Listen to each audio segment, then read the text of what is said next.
Hi hello ನಮಸ್ಕಾರ. ನಾನು ನಿಮ್ಮ ವಿರೂಪಾಕ್ಷಿ. ಕೃಷಿ ಜೊತೆ ವಿರೂಪಾಕ್ಷಿ ಯೂಟ್ಯೂಬ್ ಚಾನೆಲ್ಗೆ ಆತ್ಮೀಯವಾದ ಸ್ವಾಗತ.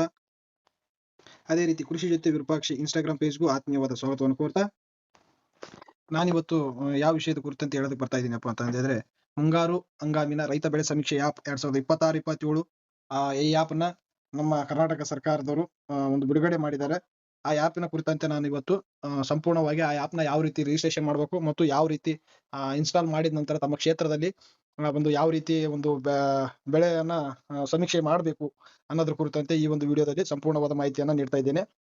ಅದೇ ರೀತಿಯಾಗಿ ಈ ಒಂದು ಆ್ಯಪ್ನ ಯಾಕೆ ಮಾಡಿಸ್ಬೇಕು ಅಂತ ಕೂಡ ನಾನು ಮೊದಲು ತಿಳಿಸ್ಕೊಡ್ತೀನಿ. ಈ ಒಂದು ಈಗ ತಾವು ಯೋಚನೆ ಮಾಡ್ತಿರ್ಬೋದು, ಒಂದು ಈಗ ಸೂರ್ಯಕಾಂತಿ ಬೆಳೆ ತಮ್ಮ ಕ್ಷೇತ್ರ ಮಟ್ಟದಲ್ಲಿದೆ, ಅಥವಾ ಹತ್ತಿ ಇದೆ, ತೊಗರಿ ಇದೆ. ಅದೇ ರೀತಿಯಾಗಿ ಇನ್ನೂ ಅನೇಕ ಬೆಳೆಗಳನ್ನು ಕೂಡ ತೋಟಗಾರಿಕೆ ಬೆಳೆಗಳಿದಾವೆ. ಅವುಗಳು ಕೂಡ ಮತ್ತೆ ಎಷ್ಟೋ ಜನ ಬಿತ್ತನೆಯನ್ನ ಮಾಡಿ ಒಂದು ಅರ್ಧ ಬೆಳೆಗಳು ಬೆಳವಣಿಗೆ ಹಂತಕ್ಕೆ ಬಂದು ಈಗ ಅದು ಒಂದಿಷ್ಟು ಕುಂಠಿತ ಆಗಿ ಅಲ್ಲೆಲ್ಲಿ ಇದಾಗ್ತಿರ್ತದೆ. ಅಂತ ಸಂದರ್ಭದಲ್ಲಿ ಏನಪ್ಪಾ ಅಂದ್ರೆ ಈ ಒಂದು ಸಮೀಕ್ಷೆಯನ್ನ ಮಾಡಿಸೋದ್ರಿಂದ ತಾವು ಬೆಳೆ ಪರಿಹಾರಕ್ಕೆ ಅಥವಾ ಇನ್ಶೂರೆನ್ಸ್ ಏನಾದ್ರು ಕಟ್ಟಿದ್ರೆ ಅದನ್ನ ನೀವು ಒಂದು ಕ್ಲೇಮ್ಗೆ ಅನುಕೂಲ ಆಗುತ್ತೆ. ಮತ್ತು ಮುಂದೆ ಏನಾದ್ರು ಬೆಳೆ ಈಗ ಸೂರ್ಯಕಾಂತಿಯನ್ನ ಕಟಾವು ಮಾಡ್ತಿದ್ರಿ, ಮುಂದೆ MSP ಗೆ ಏನಾದ್ರು ಖರೀದಿ ಕೇಂದ್ರ ಏನಾದ್ರು ಪ್ರಾರಂಭಿಸಿದ್ರೆ ಆ MSP ಗೆ ಹಾಕೋದಕ್ಕೆ ಕಂಪಲ್ಸರಿ ಇದು ಆನ್ಲೈನ್ ನಿಮ್ ಸರ್ವೆ ಆಗಿರ್ಬೇಕು. ಇಲ್ಲ ಅಂತಂದ್ರೆ ನಿಮಗೆ ಯಾವುದೇ ಕಾರಣಕ್ಕೂ ಈ ಒಂದು ಸಮೀಕ್ಷೆ ಆಗಿಲ್ಲಪ್ಪ ಅಂದ್ರೆ ನೀವು ಸರ್ಕಾರದ MSP ಗೆ ಹಾಕೋದಕ್ಕೆ ಆಗೋದಿಲ್ಲ. ಅದೇ ರೀತಿಗೆ ಹತ್ತಿ ಆಗಿರ್ಬೋದು, ಹತ್ತಿ ಕೂಡ ಒಂದು MSP ಅನ್ನ ಮಾಡಿದ್ರು ಹೋದ ವರ್ಷ. ಅದನ್ನು ಕೂಡ ನೀವೇನಾದ್ರೂ ಗೌರ್ಮೆಂಟ್ ಗೆ ಖರೀದಿ ಕೇಂದ್ರಕ್ಕೆ ಹಾಕ್ಬೇಕಂದ್ರೆ ಕಂಪಲ್ಸರಿ ಮಸ್ಟ್ ಅಂಡ್ ಶುಡ್ ಸಮೀಕ್ಷೆ ಆಗಿರ್ಲೇಬೇಕು. ಅದಕ್ಕೋಸ್ಕರ ಈ ಒಂದು ಮಾಹಿತಿಯನ್ನ ನನ್ನ ಇನ್ಸ್ಟಾಗ್ರಾಮ್ ಮತ್ತು ಯೂಟ್ಯೂಬ್ ನಲ್ಲಿ ನಿಮಗೆ ಈ ಒಂದು ಆ್ಯಪ್ ಯಾವ ರೀತಿ ಮಾಡಬೇಕು ಅನ್ನೋದ್ರ ಕುರಿತಂತೆ ನಾನು ವಿಡಿಯೋ ಮಾಡಿ ಹಾಕ್ತಾ ಇದ್ದೀನಿ. ದಯವಿಟ್ಟು ಈ ಒಂದು ವಿಡಿಯೋನ ಆದಷ್ಟು ನಿಮಗೆ ತಿಳಿದಿರ್ತಕ್ಕಂಥ ರೈತರಿಗೆ ಶೇರ್ ಮಾಡ್ರಿ ಫಸ್ಟ್. ಅದೇ ರೀತಿಯಾಗಿ ಮಾಹಿತಿನ ನಿಮಗೆ ಗೊತ್ತಿರ್ತಕ್ಕ ರಿಲೇಷನ್ ಅವ್ರಿಗೆಲ್ಲರಿಗೆ ನನ್ನ ಇನ್ಸ್ಟಾಗ್ರಾಮ್ ಮತ್ತು ಫೇಸ್ಬುಕ್ ಅಲ್ಲಿ ಎರಡರಲ್ಲೂ ಕೂಡ ಯೂಟ್ಯೂಬ್ ಅಲ್ಲೂ ಕೂಡ ಇದು ಲಭ್ಯತೆ ಇರ್ತದೆ.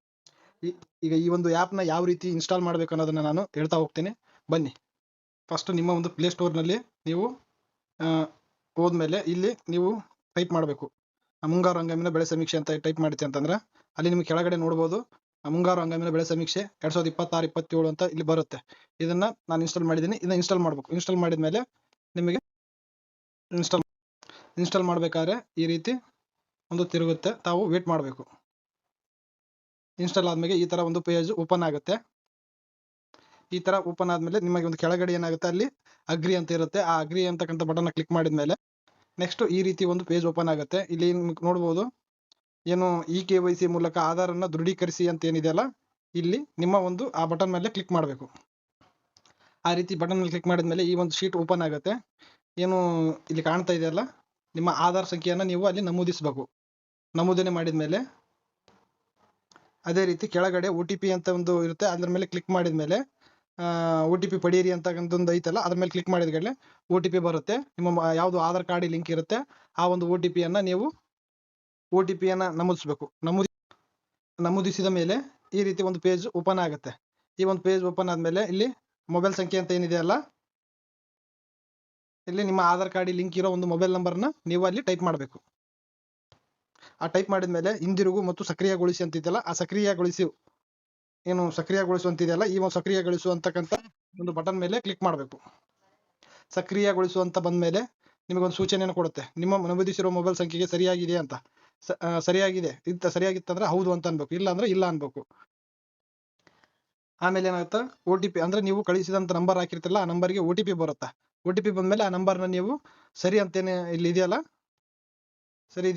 ಈ ಒಂದು ಸರಿ ಅಂತಕ್ಕಂಥ ಒತ್ತಿದ್ರೆ ನೆಕ್ಸ್ಟ್ ಮತ್ತೆ ಒಂದು ಪೇಜ್ ನೆಕ್ಸ್ಟ್ ಸರಿ ಅಂತ ಒತ್ತಿದ ಮೇಲೆ ನಿಮ್ಮ ಒಂದು ಕೆಳಗಡೆ ಏನೈತಲ್ಲ, ಇಲ್ಲಿ OTP ನಮೂದಿಸಿ ಅಂತ ಐತಲ್ಲ, ಇಲ್ಲಿ ನಿಮಗೆ ನಿಮ್ಮ ಫೋನಿಗೆ ಒಂದು OTP ಅನ್ನು ಬಂದಿರುತ್ತೆ.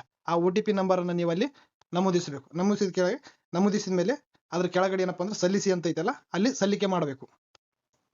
ಸಲ್ಲಿಕೆ ಮಾಡಿದ್ಮೇಲೆ ಮತ್ತೆ ನೆಕ್ಸ್ಟ್ ಪೇಜ್ ಓಪನ್ ಆಗುತ್ತೆ. ನೀವು ಸಲ್ಲಿಸಿದ ಮೇಲೆ ಏನಾಗುತ್ತೆ, ಈ ರೀತಿ ಒಂದು ಡೌನ್ಲೋಡ್ ಆಗ್ತಾ ಇರುತ್ತೆ. ವೇಟ್ ಮಾಡಬೇಕು. ವೇಟ್ ಮಾಡಿದ್ಮೇಲೆ ಅದು ನೆಕ್ಸ್ಟ್ ಪೇಜ್ ನ ತೋರಿಸುತ್ತೆ. ಅದು ಯಾವ ರೀತಿ ಇರುತ್ತೆ ಅಂತ ನಾನು ತೋರಿಸ್ತೀನಿ. ಯಾಕಂದ್ರೆ ನಾನು ಹೇಳ್ತಿರೋ ವಿಡಿಯೋ ಏನೈತಿಲ್ಲ, ನಿಧಾನಕ್ಕೆ ಆಗ್ಬೋದು, ಸ್ವಲ್ಪ ನೀಟಾಗಿ ಕೇಳ್ಕೊಳ್ಳಿ. ಯಾಕಂದ್ರೆ ಇದು ಸಮೀಕ್ಷೆ ತಾವು ಸ್ವತಃ ರೈತರೇ ತಮ್ಮ ಮೊಬೈಲ್ ಅಲ್ಲಿ ಮಾಡ್ಕೋಬಹುದು. ಇದು ಅದಕ್ಕೋಸ್ಕರ ನೀಟಾಗಿ ಕಂಪ್ಲೀಟ್ ಆಗಿ ವಿಡಿಯೋನ ನೀವು ಕೇಳಿದಾಗ ಮಾತ್ರ ನಿಮಗೆ ಇದ್ರ ಬಗ್ಗೆ ಗೊತ್ತಾಗುತ್ತೆ. ನೀವು ಆ್ಯಪ್ ಎಲ್ಲ ಡೌನ್ಲೋಡ್ ಮಾಡಿದ್ಮೇಲೆ ಈ ರೀತಿ ಒಂದು ಶೀಟ್ ಓಪನ್ ಆಗುತ್ತೆ. ಗ್ರಾಮ, ಸರ್ವೆ ನಂಬರು, ಮಾಲೀಕರ ಹೆಸರು ಅಂತ ಅದೆಲ್ಲ ಓಪನ್ ಆಗುತ್ತೆ. ಓಪನ್ ಆದ್ಮೇಲೆ ಫಸ್ಟ್ ಒಂದು ಏನ್ ಮಾಡ್ಬೇಕು, ನಿಮಗೆ ಇಲ್ಲಿ ಏನು ಸರ್ವೆ ನಂಬರ್ಗಳು ಕಾಣ್ತಾ ಇದಾವಲ್ಲ, ಆ ಒಂದು ಸರ್ವೆ ನಂಬರ್ಗಳ ಮೇಲೆ ನೀವು ಕ್ಲಿಕ್ ಮಾಡಬೇಕು. ಕ್ಲಿಕ್ ಮಾಡಿದಾಗ ನಿಮಗೆ ಈ ತರದ ಒಂದು ಶೀಟ್ ಓಪನ್ ಆಗುತ್ತೆ. ನಿಮ್ಗೆ ಓಪನ್ ಆದಾಗ ನಿಮ್ಗೆ ಇಲ್ಲಿ ಹಿಂದಿರುಗು ಮತ್ತು ಬೆಳೆ ವಿವರವನ್ನು ದಾಖಲಿಸುವಂತ ಏನೈತಲ್ಲ, ಈ ಒಂದು ಭಾಗದಲ್ಲಿ ಆ ಒಂದು ಬೆಳೆ ವಿವರವನ್ನು ದಾಖಲಿಸುವಂತ ಇದೆಯಲ್ಲ, ಅಲ್ಲಿ ನೀವು ಕ್ಲಿಕ್ ಮಾಡ್ಬೇಕು ಬಟನ್. ನೀವು ಕ್ಲಿಕ್ ಮಾಡಿದ್ಮ್ಯಾಗ ಈ ತರ ಒಂದು ಕೇಳುತ್ತೆ, ರೈತರ ಜಮೀನಲ್ಲಿ ವ್ಯವಸಾಯಕ್ಕೆ ಬಳಕೆಯಾಗುವ ಪ್ರದೇಶ ಇದೆ. ಉದಾಹರಣೆಗೆ ಮನೆ, ಕೊಟ್ಟಿಗೆ, ಹೊಂಡ, ಬಾವಿ, ರಸ್ತೆ. ಇವಿದ್ರ ಇದೆ ಅನ್ಬೇಕು, ಇಲ್ಲ ಅಂದ್ರೆ ಇಲ್ಲ ಅನ್ಬೇಕು. ಇಲ್ಲಿ ಕೇಳೈತಿ, ಇದ್ರ ಹೌದು ಅನ್ಬೇಕು, ಇಲ್ಲ ಅಂದ್ರೆ ಇಲ್ಲ ಅನ್ಬೇಕು. ನೀವು ಇಲ್ಲ ಅಂತ ಇಲ್ಲಿ ಏನೈತಲ್ಲ, ಇಲ್ಲ ಅಂತ ಈ ಬಟನ್ ಮ್ಯಾಗ ಕ್ಲಿಕ್ ಮಾಡ್ಬೇಕು. ನೆಕ್ಸ್ಟ್ ಏನ್ ಮಾಡುತ್ತೆ, ಈ ತರ ಸೂಚನೆಯನ್ನು ಕೊಡ್ತೈತಿ. ರೈತರ ಜಮೀನಲ್ಲಿ ವ್ಯವಸಾಯಕ್ಕೆ ಬಳಕೆಯಾಗದ ಪ್ರದೇಶವಿದೆ ಎಂದು ಆಯ್ಕೆ ಮಾಡಿದ್ದರ ಮುಂದೆ ಬರೆಯಲು ಬಯಸುವಿರಾ ಅಂತ ಕೇಳ್ತೈತಿ. ಹೌದು ಅಂತಂದೇಳಿ ಏನೈತಲ್ಲ, ಇಲ್ಲಿ ಬಟನ್ ಹೌದು ಅಂತ ಐತಲ್ಲ, ಹೌದು ಅನ್ನೋದ್ರ ಮೇಲೆ ಕ್ಲಿಕ್ ಮಾಡ್ಬೇಕು. ನೆಕ್ಸ್ಟ್ ಅದೇ ರೀತಿ ರೈತರ ತಾಕಿನಲ್ಲಿ ಪಾಳಾದ ಪ್ರದೇಶ ಇದೆಯೇ ಅಥವಾ ಖಾಲಿ ಇರೋ ಪ್ರದೇಶ ಇದೆ ಅಂತ ಐತಿ, ಇಲ್ಲ ಅಂತ ಕ್ಲಿಕ್ ಮಾಡ್ಬೇಕು. ಕ್ಲಿಕ್ ಮಾಡಿದ್ಮೇಲೆ ಮತ್ತೆ ಇದೇ ತರದಾಗಿ ಸೂಚನೆ ಕೇಳತ್ತೆ. ಇಲ್ಲಿ ಹೌದು ಅಂತ ಕ್ಲಿಕ್ ಮಾಡ್ಬೇಕು. ಕ್ಲಿಕ್ ಮಾಡಿದಾಗ ಮತ್ತೆ ನೆಕ್ಸ್ಟ್ ಪೇಜ್ ಓಪನ್ ಆಗುತ್ತೆ. ಈ ರೀತಿ ಪೇಜ್ ಓಪನ್ ಆಗುತ್ತೆ. ರೈತರ ಒಟ್ಟು ವಿಸ್ತೀರ್ಣ ಕೇಳುತ್ತೆ, ರೈತರ ಬಾಕಿ ಇರೋ ವಿಸ್ತೀರ್ಣ ಕೇಳುತ್ತೆ, ಬೆಳೆ ಆಯ್ಕೆ ಮಾಡ್ರಿ ಅಂತ ಹೇಳುತ್ತೆ. ಯಾವ ಬೆಳೆ ಇರುತ್ತೋ ಆ ಬೆಳೆನ ಎಂಟ್ರಿ ಮಾಡ್ಬೇಕು. ನೀರಾವರಿ ಲೋಡ್ ಇರ್ಬೋದು, ಬೆಳೆ ಆಯ್ಕೆ ಕೇಳುತ್ತೆ. ಅದೇ ರೀತಿ ನೀರಾವರಿ ಮೂಲ ಕೇಳುತ್ತೆ, ಟೋಟಲ್ ವಿಸ್ತೀರ್ಣ ಕೇಳುತ್ತೆ. ಅದೇ ರೀತಿ ಮತ್ತೆ ಫೋಟೋ ಕೇಳುತ್ತೆ. ಈ ರೀತಿ ಕೇಳುತ್ತೆ. ಎಲ್ಲದನ್ನ ನೀವೇನ್ ಮಾಡ್ಬೇಕು, ಫುಲ್ ಮಾಡ್ಕೊಂಡು ತಗೋಬೇಕು. ಅಂದ್ರೆ ನೀವು ಯಾವ ಬೆಳೆನ ಬೆಳಿತೀರಿ, ಸೂರ್ಯಕಾಂತಿ ಆದ್ರೆ ಸೂರ್ಯಕಾಂತಿ ಅಂತ ಬೆಳಿಬೇಕು, ಹತ್ತಿ ಆದ್ರೆ ಹತ್ತಿ ಅಂತ ಬೆಳಿಬೇಕು.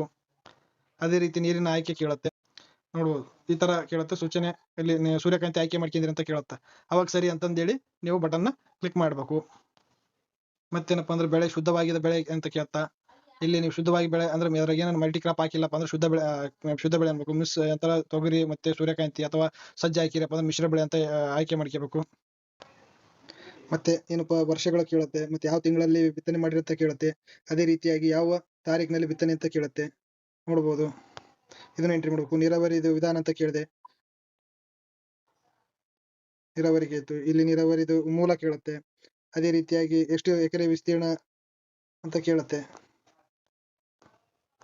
ಇಲ್ಲಿ ಎಷ್ಟು ಎಕರೆ ಅಂತಕ್ಕಂಥದ್ದು ಮತ್ತು ಎಷ್ಟು ಗುಂಟೆ ಅನ್ನೋದು, ಹಣ ಇದ್ರೆ ಹಣ, ಇಲ್ಲಿ 00 ಅಂತ ಹಾಕ್ಬೇಕು. ಈ ರೀತಿ ಬೆಳೆಯನ್ನ ನಮೂದಿಸ್ಬೇಕು. ಅಕಸ್ಮಾತ್ ನೀವೇನಾದ್ರೂ ಆ ಸರ್ವೆ ನಂಬರ್ ಬಾರ್ಡರ್ ಅಥವಾ ಒಡ್ಡಿನ ಮೇಲೆ ನಿಂತ್ಕೊಂಡಿದ್ರೆ ಈ ರೀತಿ ಸೂಚನೆ ಕೊಡುತ್ತೆ. ನೀವು ಮೊಬೈಲ್ GPS ನಿಖರತೆ 30 ಮೀಟರ್ಗಿಂತ ಕಡಿಮೆ ಇದ್ದೀರಿ, ದಯವಿಟ್ಟು GPS ನಿಖರತೆ ನಿರೀಕ್ಷಿಸಿ. ನೋಡ್ಬೋದು ನೀವು ಇಲ್ಲಿ ಕೊಟ್ಟಿದೆ. ಈ ರೀತಿ ಒಂದು 2 ಮೀಟರ್ ಒಳಗಡೆನೆ ಹೋಗ್ಬೇಕು. ಈ ರೀತಿ ಒಂದು ಫೋಟೋ ತೆಗೆದಾಗ ಪಿಕ್ಚರ್ ಬರುತ್ತೆ. ಆ ಪಿಕ್ಚರ್ನ ನೀವು ಕ್ಲಿಕ್ ಮಾಡಿದೆ, ಫೋಟೋ ಕ್ಲಿಕ್ ಮಾಡಿದಾಗ ಬರುತ್ತೆ. ಇಲ್ಲಿ ಇಂಟು ಮಾರ್ಕ್ ಅಂದ್ರೆ ಕರೆಕ್ಟ್ ಆಗಿ ಫೋಟೋ ಬಂದಿಲ್ಲಪ್ಪ ಅಂದ್ರೆ ಇಂಟು ಮಾರ್ಕ್ ತಗೋಬೇಕು. ಇದೆಲ್ಲ ಇಂಟು ಮಾರ್ಕ್ ತಗೋಬೇಕು. ಅಕಸ್ಮಾತ್ ಕರೆಕ್ಟ್ ಪಿಕ್ಚರ್ ಬಂದಿತ್ತಪ್ಪ ಅಂತ ಹೇಳಿದ್ರೆ ಕರೆಕ್ಟ್ ಪಿಕ್ಚರ್ ರೈಟ್ ಮಾರ್ಕ್ ನೀವು ಕ್ಲಿಕ್ ಮಾಡಬೇಕು.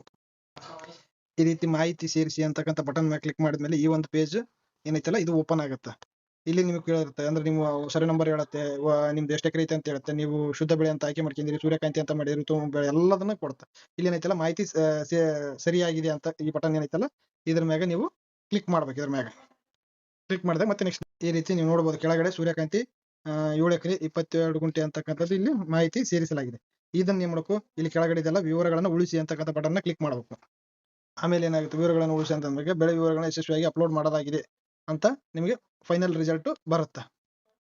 ಈ ರೀತಿ ಫೈನಲ್ ರಿಸಲ್ಟ್ ಬರುತ್ತೆ. ಇಲ್ಲಿ ಸರಿ ಅಂತ ಹೊಡೆದಾಗ ನಿಮಗೆ ಈ ಒಂದು ಸಮೀಕ್ಷೆಯನ್ನ ಮಾಡದಂತೆ. ನೀವು ಇಷ್ಟೇನಪ್ಪ, ರೈತರು ಬೆಳೆ ಸಮೀಕ್ಷೆಯಲ್ಲಿ ಈ ಒಂದು ಆ್ಯಪ್ ನ ತಾವು ಈ ರೀತಿ ಮೆಥಡ್ಗಳನ್ನ ಫಾಲೋ ಮಾಡ್ಬೇಕಾಗತ್ತೆ. ನಿಮ್ಗೇನಾದ್ರೂ ಈ ಒಂದು ಆ್ಯಪ್ ಬಗ್ಗೆ ನಿಮ್ಗೇನಾದ್ರೂ ಯಾವ ರೀತಿ ಇನ್ಸ್ಟಾಲ್ ಮಾಡಬೇಕು, ಯಾವ ರೀತಿ ನಿಮ್ಮ ಹೊಲದಲ್ಲಿ ಮಾಡಕ್ಕ ನೀವು ಯಾವ ರೀತಿ ಒಂದು ಸಮೀಕ್ಷೆಯನ್ನು ಮಾಡಬೇಕು ಅನ್ನೋದನ್ನ ನೀವು ನಿಮ್ಮ ಹತ್ತಿರದ ಒಂದು ಕೃಷಿ ಇಲಾಖೆ ರೈತ ಸಂಪರ್ಕ ಕೇಂದ್ರನ ಭೇಟಿ ಮಾಡಿ ಅಲ್ಲಿ ಇರ್ತಕ್ಕಂಥ ಅಧಿಕಾರಿಗಳ ಜೊತೆ ನೀವು ಮಾತಾಡ್ಕೊಂಡು ನಿಮ್ಗೆ ಏನ್ ಡೌಟ್ ಬರುತ್ತೆ ಅವ್ರ ಹತ್ರ ಕ್ಲಾರಿಟಿ ತಗೋಬಹುದು. ಅದೇ ರೀತಿ ನಿಮ್ಗೆ ಏನಾದ್ರೂ ಯಾವುದೇ ಹಂತದಲ್ಲಿ ಡೌಟ್ ಬಂದ್ರೆ ನನ್ನ ಒಂದು ಯೂಟ್ಯೂಬ್ ಅಲ್ಲಿ ಆಗಿರ್ಬೋದು ಮತ್ತು ಇನ್ಸ್ಟಾದಲ್ಲಿ ಆಗಿರ್ಬೋದು, ಕಮೆಂಟ್ ಬಾಕ್ಸ್ ಅಲ್ಲಿ ನೀವು ಕಮೆಂಟ್ ಮಾಡಿ, ನಾನು ಅದ್ರ ಬಗ್ಗೆ ನಿಮಗೆ ಮಾಹಿತಿಯನ್ನ ಯಾವ ಹಂತದಲ್ಲಿ ಯಾವ ರೀತಿ ಮಾಡಬೇಕು ಅಂತಕ್ಕಂಥ ಹಂತದಲ್ಲಿ ನಾನು ಮತ್ತೆ ನಿಮ್ಗೆ ಏನಾದ್ರು ಹೆಚ್ಚಿನ ಮಾಹಿತಿ ಬೇಕಾದ್ರೆ ನನ್ನ ಕಮೆಂಟ್ ಬಾಕ್ಸ್ ಅಲ್ಲಿ ನೀವು ಕೇಳಬಹುದು. ಇಷ್ಟು ಹೇಳ್ತಾ ನಾನೊಂದು ಇಲ್ಲಿವರೆಗೂ ಈ ಮಾಹಿತಿಯನ್ನ ಕೇಳಿದ್ದಕ್ಕಾಗಿ ತಮ್ಮೆಲ್ಲರಿಗೂ ಇನ್ನೊಂದೇನಪ್ಪಾ ಅಂತ ಅಂದಿದ್ರೆ, ಈ ಒಂದು ಮಾಹಿತಿನ ಆದಷ್ಟು ನಿಮ್ ಗೊತ್ತಿರ್ತಕ್ಕಂಥ ರೈತರಿಗೆ ಈ ಒಂದು ಮಾಹಿತಿಯನ್ನು ಶೇರ್ ಮಾಡ್ರಿ. ಈ ತರದ ಮಾಹಿತಿಗಳಿಗಾಗಿ ಕೃಷಿ ಜೊತೆ ವಿರೂಪಾಕ್ಷ ಯೂಟ್ಯೂಬ್ ಚಾನಲ್ ಏನಿದೆ ಸಬ್ಸ್ಕ್ರೈಬ್ ಮಾಡ್ಕೊಳ್ಳಿ. ಮತ್ತು ಫಾಲೋ ಮಾಡಿರಿ ಅಂತ ಹೇಳ್ತೀನಿ. ಅದೇ ರೀತಿ ನನ್ನ ಇನ್ಸ್ಟಾಗ್ರಾಮ್ ಪೇಜ್ನು ಕೂಡ ಒಂದು ಫಾಲೋ ಮಾಡ್ರಿ ಅಂತ ಹೇಳಿ ಇಲ್ಲಿಗೆ ನನ್ನ ಮಾತುಗಳನ್ನು ಮುಗಿಸ್ತೇನೆ. ಜೈ ಹಿಂದ್, ಜೈ ಕರ್ನಾಟಕ್, ಜೈ ಜವಾನ್, ಜೈ ಕಿಸಾನ್. ನಮಸ್ಕಾರ.